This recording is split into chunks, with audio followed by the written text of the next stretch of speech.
আক্রমণের বিরুদ্ধে রাষ্ট্রীয়ভাবে প্রতিবাদ জানাতে হবে।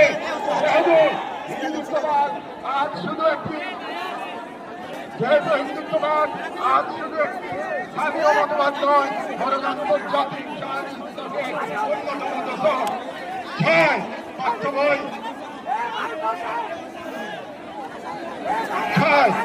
বই ও শিক্ষানীতিতে আল-আকসা, ফিলিস্তিন এবং মুসলিমদের সংগ্রামী ইতিহাসকে অন্তর্ভুক্ত করতে হবে। ভবিষ্যৎ মুসলিম প্রজন্ম নিজেদের ইতিহাস, ঐতিহ্য ও আত্মপরিচয় নিয়ে গড়ে ওঠে। কারণ রাষ্ট্র কেবল সীমানা নয়, রাষ্ট্র এক আমানত। এই আমানত রক্ষা করতে না পারলে ইতিহাস আমাদের ক্ষমা করবে না। আমাদের সর্বশেষ দাবিগুলো নিজেদের প্রতি, যা মূলত একটি অঙ্গীকার দাবা। যেহেতু আমরা বিশ্বাস করি আল-কুদস কেবল একটি শহর নয়, এটি ইমানের অংশ, এবং আমরা জানি বাইতুল মুকাদ্দাসের মূর্তি অন্য কারো হাতে নয়, আমাদেরই কোনো প্রজন্মের হাতে রাখতে হবে। আমরা বুঝি জাহান্নামের প্রতিষ্ঠা কাজ যদি আমরা প্রস্তুত না হই, তাহলে হয়তো আমাদের বাংলাদেশ হবে এখানে হিন্দুত্ববাদ ও জাহান্নাম একত্রে নতুন গাজা তৈরি করবে।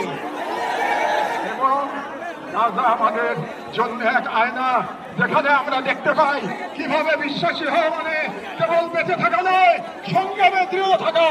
সেহেতু আমরা এই মাটির মানুষ, এই মুসলিম ভূখণ্ডের নাগরিক, এই কওমের সন্তান এবং সর্বোপরি মুসলিম উম্মার সদস্য করছি।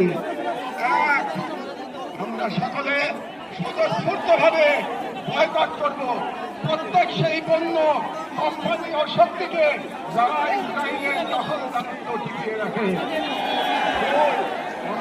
সমাজ যারা ইসলাম ও মুসলিম উম্মার সকল প্রতীক ও নিদর্শনকে সংরক্ষণ ও পুনরুদ্ধার করবে ইনশাআল্লাহ।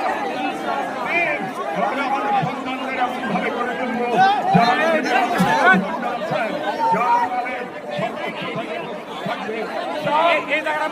ভর্জিত হব না, কারণ আমরা